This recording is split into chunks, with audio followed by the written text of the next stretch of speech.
Hello friends, creative judiciary channel में आपका स्वागत है। आज के वीडियो में हम सीखेंगे दो इश्यूज के बारे में, यानी कि दो बातों के बारे में हम जानेंगे जो कि आपने कभी फेस किया होगा या कभी देखा होगा। जिसमें पहला है, किसी डॉक्यूमेंट को सिर्फ इसलिए जाली कहा जा सकता है कि वह सरकारी ऑफिस के रिकॉर्ड में नहीं मिल रहा। यानी कि फ्रेंड, सवाल ये है कि कोई भी ऐसा डॉक्यूमेंट जो कि बनता है या फिर वो रजिस्टर्ड किया जाता है किसी सरकारी विभाग में, और कुछ सालों के बाद यानी कि 10 साल 20 साल के बाद आप वो डॉक्यूमेंट सर्च करते हैं वहाँ पे, और वहाँ वो डॉक्यूमेंट वहाँ पे नहीं पाया जाता। यानी कि सरकारी विभाग का जो रिकॉर्ड है वहाँ पे अगर वो डॉक्यूमेंट नहीं पाया जाता है, तो क्या उस डॉक्यूमेंट को ये कहा जाएगा कि वो डॉक्यूमेंट जाली है, यानी कि फॉर्जरी है, फ्रॉड है। और दूसरा सवाल है हमारा, क्या सिविल डिस्प्यूट में क्रिमिनल केस किया जा सकता है? यानी कि कोई भी ऐसा केस जो कि सिविल नेचर का है, अब क्या उसे क्रिमिनल नेचर में कन्वर्ट किया जा सकता है, यानी कि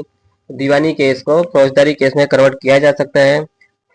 इन दोनों सवाल के जवाब जानने के लिए हमें ये जो केस है इसे अच्छे से समझना होगा, जिसका केस टाइटल आप स्क्रीन पे देख सकते हैं। इसका केस टाइटल है Vandana Jain other versus state of Uttar Pradesh, यानी कि यूपी के एक केस है ये। फ्रेंड्स, ये केस सुप्रीम कोर्ट के समक्ष आया और सुप्रीम कोर्ट के की दो जजेस की जो बेंच थी उनके द्वारा ये केस को डील किया गया। जिसके अंदर फ्रेंड्स, इस केस को हम पूरा देखेंगे, समझेंगे, और जिससे हमारे दो जो क्वेश्चन थे उनके जवाब हमें मिलेंगे। सुप्रीम कोर्ट की दो जजेस की जो बेंच थी उनके द्वारा ये केस को डील किया गया, जिसका केस टाइटल अब स्क्रीन पे देख रहे हैं। फ्रेंड, इस केस के जरिए हम ये जानेंगे और सीखेंगे, क्या कोई डॉक्यूमेंट्स अगर रिकॉर्ड नहीं पाया जाता है तो क्या वो फ्रॉड होगा, यानी कि जाली होगा, या फिर सिविल नेचर के जो केस होते हैं क्या उसे क्रिमिनल केस में कन्वर्ट किए जा सकते हैं, जो कि सुप्रीम कोर्ट ने इस जजमेंट में बताया हुआ है। तो फ्रेंड्स, इस वीडियो में आगे बढ़ते हैं, बट आगे बढ़ने से पहले अगर आपने मेरे चैनल को सब्सक्राइब नहीं किया तो सब्सक्राइब कर दे, लाइक कर दे और बेल आइकन ऑन कर दे, ताकि ऐसे जो इन्फॉर्मेटिव वीडियोस है वो आपको मिलते रहें। सुप्रीम कोर्ट के दो जजेस की बेंच के द्वारा एक क्रिमिनल अपील पर सुनवाई किया जा रहा था। ये क्रिमिनल अपील एफआईआर को क्वेश करने के लिए, यानी कि रद्द करने के लिए फाइल किया गया था। एफआईआर जो रजिस्टर किया गया था वो आईपीसी के कुछ धाराओं में रजिस्टर किया गया था, जो कि सेक्शन आप देख सकते हैं। सेक्शन है 406, आईपीसी के सेक्शन है सेक्शन 406, 420, 467, 468 और 471। इन धाराओं के तहत एफआईआर रजिस्टर किया गया था एक्यूज के ऊपर। उसके बाद इस एफआईआर को क्वेश करने के लिए सुप्रीम कोर्ट में याचिका दायर किया गया था, और इस रद्द करने वाली याचिका को खारिज करने के लिए चुनौती दिया गया था। फ्रेंड्स, ये जो केस था ये एक अचल संपत्ति के डेवलपमेंट से जुड़ा हुआ एक केस था, यानी कि जो एंसेस्ट्रल प्रॉपर्टी होता है उसको डेवलपमेंट के लिए एक एग्रीमेंट किया गया था, जिसके तहत ये केस रजिस्टर्ड हुआ।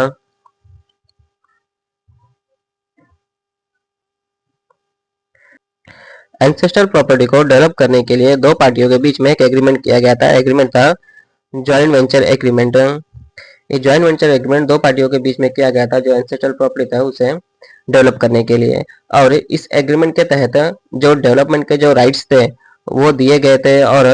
इन शर्तों को पूरा करने के लिए कुछ सिक्योरिटी जो अमाउंट थे वो भी दिया गया था, जो कि इस एग्रीमेंट में दिया गया है। इसके बाद दोनों पार्टियों के बीच में विवाद हो गया।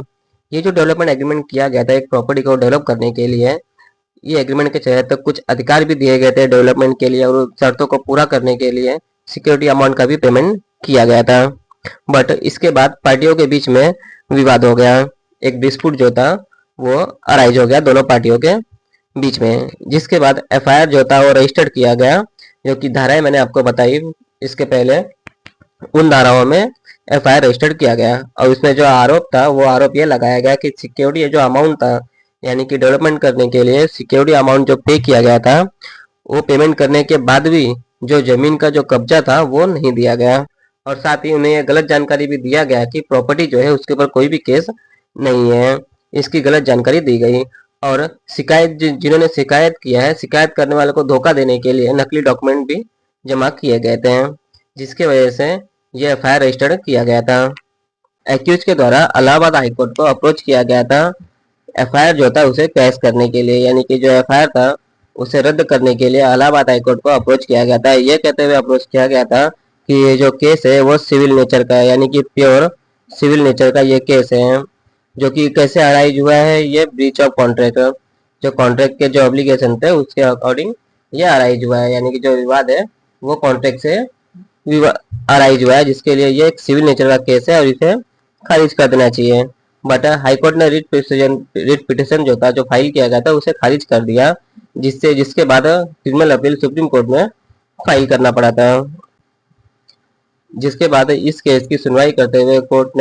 कोर्ट की बातें शुरू में सुप्रीम कोर्ट ने दोहराया कि एफआईआर रद्द करने की अर्जी पर विचार करते समय आरोपों को आमतौर पर सच मान लेना चाहिए। हालांकि जहां विवाद असल में सिविल नेचर का है, कोर्ट को ये देखना होगा कि क्या कॉन्ट्रैक्ट के विवाद को बनावटी तौर पर क्रिमिनल रंग दिया जा रहा है और क्या कार्रवाई जारी रखना प्रोसेस का गलत इस्तेमाल होगा। जॉइंट वेंचर एग्रीमेंट की जांच करने पर कोर्ट ने पाया कि कोई ऐसा खास रिप्रेजेंटेशन नहीं था कि प्रॉपर्टी के संबंध में कोई लिटिगेशन पेंडिंग नहीं था। ये जो एग्रीमेंट बनाया गया था दोनों पार्टियों के बीच में, इस एग्रीमेंट में अटैचमेंट और डिस्टेंट ऑर्डर न होने के बारे में भरोसा था और जो टाइटल था उसके लिए अमाउंट जो दिया गया था, यानी कि जो टाइटल था उसके लिए डिपॉजिट का जो अमाउंट था, यानी कि जो हर्जाना था, वो दिया गया था। लेकिन इसमें साफ तौर पर यह नहीं कहा गया था कि कोई भी विवाद मौजूद नहीं है, यानी कि जो एग्रीमेंट है उसमें कोई ऐसा डिटेल में लिखा हुआ नहीं था कि प्रॉपर्टी को लेकर कोई भी विवाद मौजूद नहीं है। सुप्रीम कोर्ट के द्वारा आगे एग्जामिन किया गया कि जो जॉइंट वेंचर एग्रीमेंट है उसके तहत सिक्योरिटी जो डिपॉजिट थे वो रिफंडेबल नहीं था, यानी कि जो जॉइंट एग्रीमेंट दो पार्टियों के बीच में बनाया गया था उसमें जो सिक्योरिटी डिपॉजिट जो अमाउंट था वो दिया गया था वो रिफंडेबल नहीं था बट एडजस्टेबल था। इसलिए सिक्योरिटी डिपॉजिट का जो अमाउंट रिफंड ना करना क्रिमिनल ब्रीच ऑफ ट्रस्ट नहीं माना जाएगा। यानी कि यहाँ पे जो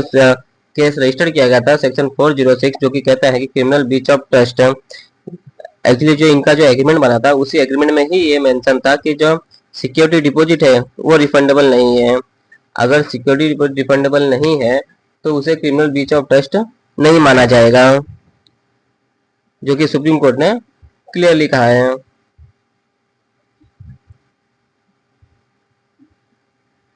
और ज्यादा से ज्यादा इसे सिविल नेचर का केस माना जाएगा और इसका जो सोल्यूशन होगा सिविल रेमेडीज के अकॉर्डिंग ही होगा, यानी कि सिविल का जो रास्ता है वो खुल सकता है। सुप्रीम कोर्ट के द्वारा ये कहा गया, क्योंकि जो इनका जो एग्रीमेंट रजिस्टर्ड हुआ था दोनों पार्टियों के बीच में इस प्रॉपर्टी को डेवलप करने को लेकर, उस डेवलप करने को लेकर टाइटल से रिलेटेड कुछ हर्जाना जो था दिया गया था, यानी कि जो सिक्योरिटी डिपॉजिट था वो दिया गया था, बट उसमें ये मेंशन किया गया था ये रिफंडेबल नहीं है बट एडजस्टेबल है, कि डेवलपमेंट होने के बाद जो उसके सेल से जो प्रॉफिट होगा उस प्रॉफिट पर उसे एडजस्ट किया जाएगा। उसके बाद दोनों पार्टियों के बीच में डिस्प्यूट अराइज हो गया और इसमें एफआईआर रजिस्टर कर दिया गया। बट सुप्रीम कोर्ट ने यह कहा कि जब अमाउंट रिफंडेबल था ही नहीं और वो एडजस्टेबल था, यानी कि जो सेल से जो प्रॉफिट होता है उसमें एडजस्ट किया जाता तो उसमें एक क्रिमिनल ब्रीच ऑफ ट्रस्ट माना ही नहीं जाएगा। जालसाजी के जो आरोप था, यानी कि जो फर्जरी का जो आरोप था, उससे बात करते हुए सुप्रीम कोर्ट ने कहा कि शिकायत करने वाले ने एक तहसीलदार के कथित तौर पर जारी किए गए एक लेटर पर भरोसा किया था, यानी कि जो तहसीलदार था उसके द्वारा एक लेटर उस समय जारी किया गया था कि जो प्रॉपर्टी है, यानी कि जिसमें कहा गया था कि जो प्रॉपर्टी है वो पुश्तैनी है, यानी कि अनसेस्टल प्रॉपर्टी है और अविवादित है, यानी कि इसमें कोई भी जो विवाद है वो नहीं है, ऐसा एक लेटर के द्वारा कहा गया था। बल्कि लेटर कई सालों बाद भी जारी करने वाले ऑफिस में नहीं मिला, इसलिए ये नकली है। यहाँ की यह दलील दिया गया था सुप्रीम कोर्ट के समक्ष कि लेटर जो था जारी किया गया था बट कई सालों बाद जब उसे ट्रेस किया गया तहसीलदार के ऑफिस में तो वो नहीं मिला, इसलिए ये नकली होना चाहिए, यानी कि ये एक फॉर्जरी है। कई सालों बाद अगर नहीं मिलता तो फॉर्जरी का दलील दिया गया था, बट सुप्रीम कोर्ट के द्वारा ये जो आर्गुमेंट था वो रिजेक्ट कर दिया गया। सुप्रीम कोर्ट ने इस आर्गुमेंट को रिजेक्ट कर दिया और कोर्ट ने इस बात पर जोर दिया कि सिर्फ इसलिए कि कोई डॉक्यूमेंट जारी होने के कई सालों बाद भी रिकॉर्ड में नहीं मिलता है, ये नहीं कहा जा सकता कि वो डॉक्यूमेंट नकली है। सुप्रीम कोर्ट ने स्पष्ट रूप में ये कह दिया कि कोई भी डॉक्यूमेंट जारी होने के बाद अगर उसके रिकॉर्ड में नहीं मिलता है तो इससे ये साबित नहीं होता है कि वो डॉक्यूमेंट जो इशू किया गया था वो नकली है, यानी कि वो डॉक्यूमेंट जो है वो फॉर्ज है। बेंच और आगे बेंच के द्वारा ये कहा गया कि सर्टिफिकेट या लेटर हमेशा के लिए संभाल के नहीं रखे जाते हैं, यानी कि जो भी जो सर्टिफिकेट है और जो लेटर है जो इशू किए जाते हैं वो हमेशा के लिए संभाल के नहीं रखा जाता है, और एक दशक बाद भी पता ना चलना यह साबित नहीं करता है कि डॉक्यूमेंट नकली है। यानी कि फ्रेंड, कोई भी सर्टिफिकेट या लेटर इशू किया जाता है किसी भी अथॉरिटी के द्वारा तो काफी समय तक संभाल के रखा नहीं जाता है। तो इसका मतलब ये नहीं है कि वो फॉर्ज है अगर वो कई सालों बाद सर्च किया जाता है तो, यानी कि कई सालों बाद अगर ट्रेस किया जाता है और वो नहीं मिलता है तो इसका मतलब ये नहीं माना जा सकता कि वो डॉक्यूमेंट जो इशू किया गया था वो नकली था।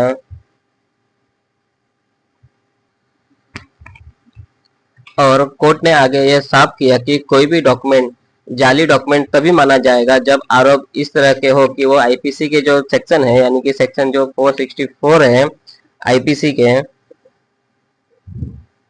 यानी कि जो सेक्शन 464 है आईपीसी के मतलब में एक झूठा डॉक्यूमेंट हो, यानी कि जो आईपीसी के प्रोविजन हो उसके तहत जो डॉक्यूमेंट है वो झूठा डॉक्यूमेंट हो। सुप्रीम कोर्ट के द्वारा सेक्शन 461 की जो परिभाषा है, यानी कि जो प्रोविजन है उसे दोहराया गया। कोर्ट ने पाया कि ऐसा कोई भी जो आरोप था, और सुप्रीम कोर्ट के द्वारा आगे ये साफ कर दिया गया कि कोई भी डॉक्यूमेंट जाली डॉक्यूमेंट तभी माना जाएगा जब आरोप जो लगाए गए हैं आईपीसी के सेक्शन 463 के मतलब के अकॉर्डिंग एक झूठा डॉक्यूमेंट हो, यानी कि जो भी डॉक्यूमेंट फोर्जरी के लगाए गए हैं वो अगर 464 के जो प्रोविजन है उसके तहत आता हो। सुप्रीम कोर्ट के द्वारा सेक्शन 464 के जो प्रोविजन है उसकी जो परिभाषा है उसे दोहराया गया, उसे दोबारा बताया गया, और कोर्ट ने पाया कि ऐसा कोई आरोप नहीं था कि डॉक्यूमेंट और कोई बेईमानी या धोखाधड़ी से बनाया गया हो। सुप्रीम कोर्ट ने आगे ये क्लियर किया कि जो एलिगेशन जो लगाए गए थे आरोपी के ऊपर उसमें कहीं भी ऐसा नहीं था कि जो डॉक्यूमेंट जो प्रोड्यूस किया गया था, यानी कि जो डॉक्यूमेंट जो तहसीलदार के द्वारा इशू किया गया था वो फर्ज या बेईमानी से बनाया गया हो, या फिर उसे बदला गया हो या उस तरीके से बनाया गया हो जैसा कि नियम में बताया गया था, जो कि इसमें बताया गया है। धोखाधड़ी का जो आरोप है तो कोर्ट के द्वारा यह माना गया कि शुरू से ही बेईमानी का इरादा रखने वाला कोई भी सबूत नहीं था। Joint venture agreement FIR register होने के कई साल बाद पहले से किया गया था और ऐसा कुछ भी नहीं था कि जिससे ये पता चले कि आरोपी धोखाधड़ी के इरादे से सहमत हुआ था, यानी कि इसमें स्टार्टिंग से ही ऐसा कोई भी कुछ भी धोखाधड़ी का जो इरादा था उसमें नहीं था कि जिससे ये कोर्ट को ये पता चल सके कि इसमें धोखाधड़ी का जो एग्रीमेंट जो बनाया गया है वो धोखाधड़ी के इरादे से बनाया गया था, और जिसका धोखाधड़ी बताकर एफआईआर जो रजिस्टर्ड किया गया था। सुप्रीम कोर्ट की दो जजेस की जो बेंच थी जिसके द्वारा ये क्रिमिनल अपील जो था उसके सुनवाई किया जा रहा था, जो जजेस की जो बेंच थी उनका नाम है, उनके द्वारा ये जो केस है उसकी सुनवाई किया जा रहा था, जिसमें सुप्रीम कोर्ट के द्वारा जो एलिगेशन जो राइज किए गए थे एफआईआर में डिस्क्लोज किए गए थे उस पर सुप्रीम कोर्ट ने अपना क्लियरली कहा सिर्फ इसलिए कोई भी डॉक्यूमेंट जारी होने से कई सालों बाद भी रिकॉर्ड नहीं मिल रहा है, यानी कि रिकॉर्ड नहीं मिल रहा है तो ये नहीं कहा जा सकता कि जो डॉक्यूमेंट इशू किया गया था वो डॉक्यूमेंट फॉर्ज है। सुप्रीम कोर्ट ने एक क्लियर रूप में स्पष्ट कर दिया। पहला जो हम इशू पॉइंट हम देख रहे थे उसमें यह था कि कोई भी डॉक्यूमेंट जो इशू एक बार कर दिया गया है और कई सालों बाद अगर वो डॉक्यूमेंट वहां पे नहीं मिलता है उस ऑफिस में जिस ऑफिस से इशू किया गया था तो इसका मतलब ये नहीं है कि वो डॉक्यूमेंट फॉर्ज है। यानी कि इस केस में जो था ऐसा था कि तहसीलदार जो था उसके द्वारा एक लेटर इशू किया गया था, लेटर इशू किया गया था उसके कई सालों बाद यानी कि एक डेकेड के बाद वो लेटर ट्रेस किया गया और वहां पे वो नहीं मिला, और जिसके बाद ये माना गया कि वो डॉक्यूमेंट लेटर जो इशू किया गया था वो फॉर्ज था, यानी कि जाली डॉक्यूमेंट है जिसके रिगार्डिंग एफआईआर रजिस्टर किया गया था। बट सुप्रीम कोर्ट ने यह कहा कि कोई भी सर्टिफिकेट या लेटर इशू किया जाता है तो अथॉरिटी के द्वारा अधिक समय तक उसे संभाल कर नहीं रखा जाता है, इसलिए उसे डायरेक्टली फॉर्ज नहीं माना जा सकता।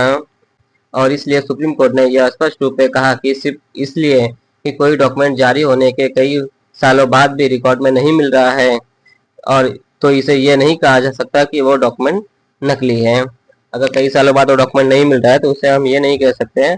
कि जो डॉक्यूमेंट इशू किया गया था वो डॉक्यूमेंट नकली है, यानी कि जाली है, यानी कि फर्जी डॉक्यूमेंट है। और सुप्रीम कोर्ट की जो बेंच थी उनके द्वारा ये आगे भी ये क्लियर कर दिया गया है कि सेक्शन 464 जो आईपीसी का है उसके तहत किसी भी डॉक्यूमेंट को तभी नकली माना जाएगा जब आरोप इस बात के हो कि वो आईपीसी के सेक्शन 464 के तहत एक झूठा डॉक्यूमेंट हो, यानी कि सेक्शन 464 है उसके तहत एक झूठा डॉक्यूमेंट होगा तो ये माना जाएगा ये जाली डॉक्यूमेंट है, ये नकली डॉक्यूमेंट है, यानी कि एक फॉर्जरी है। और सुप्रीम कोर्ट के द्वारा आगे यह कहा गया कि जो डिस्प्यूट अराइज हुआ था दो पार्टियों के बीच में, उस पर सुप्रीम कोर्ट ने यह नतीजा निकाला कि ये विवाद कॉन्ट्रैक्ट से जुड़ी जिम्मेदारियों को कथित तौर पर पूरा न करने और टाइटल मामलों से जुड़े वादों के बीच में टकराव से पैदा हुआ था। यानी कि दो पार्टियों के बीच में जो कॉन्ट्रैक्ट का जो एग्रीमेंट हुआ था, जॉइंट वेंचर जो एग्रीमेंट हुआ था, उसके फुलफिल ना होने की वजह से यह डिस्प्यूट जो था वो अराइज हुआ था, यानी कि एक डिस्प्यूट पैदा हुआ था जो कि ठीक से सिविल कानून के दायरे में आता है, जो कि जो नेचर है वो सिविल नेचर का होता है।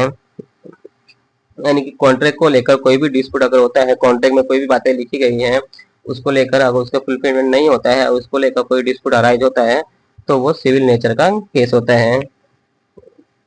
यहाँ पे सुप्रीम कोर्ट के द्वारा ये क्लियर कर दिया गया है। एफआईआर में सिर्फ एक सिविल कार्रवाई का खुलासा हुआ था और धोखाधड़ी, क्रिमिनल ब्रीच ऑफ ट्रस्ट, जालसाजी के जरूरत तत्व नहीं बने थे। यानी कि फ्रेंड ये जो केस का जो सुप्रीम कोर्ट के द्वारा दो जजेस की बेंच के द्वारा ये जो जजमेंट इशू किया गया था, इस जजमेंट से हमें ये सीखने मिला कि कोई भी डॉक्यूमेंट जब इशू किया जा सकता है किसी भी अथॉरिटी के द्वारा,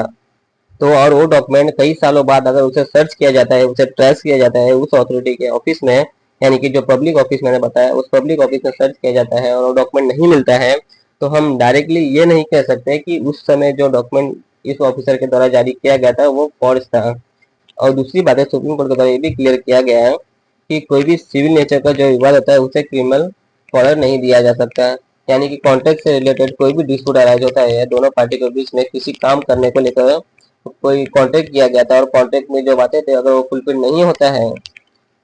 तो उसे हम क्रिमिनल नेचर का क्राइम में हम नहीं बदल सकते हैं, वो एक सिविल नेचर का क्राइम होता है और सिविल के दायरे में ही आता है। बाकी इसके अंदर जो टाइटल होता है प्रॉपर्टी, किसी भी प्रॉपर्टी का जो टाइटल होता है उससे रिलेटेड कोई भी इश्यूज होते हैं तो एक प्रॉपर सिविल नेचर का ही केस होता है, यानी कि ये प्रॉपर सिविल डोमेन होता है। ये सिविल कोर्ट का ही डोमेन है कि उस टाइटल से रिलेटेड जितने भी मैटर होते हैं वो सिविल कोर्ट में ही जाता है, उस पर एफआईआर रजिस्टर्ड नहीं किया जाता है। तो फ्रेंड्स आज की वीडियो में हमने ये सीखा। अब हम अपनी अगली वीडियो में मिलेंगे कुछ नई इंफॉर्मेशन टॉपिक के साथ। तो आज के लिए इतना ही फ्रेंड्स। बट फ्रेंड जाने से पहले अगर आपने मेरे चैनल को सब्सक्राइब नहीं किया है तो सब्सक्राइब कर दे, लाइक कर दे, बेल आइकन ऑन कर दे ताकि ऐसी इंफॉर्मेटिव जो वीडियोस है वो आपको मिलते रहें।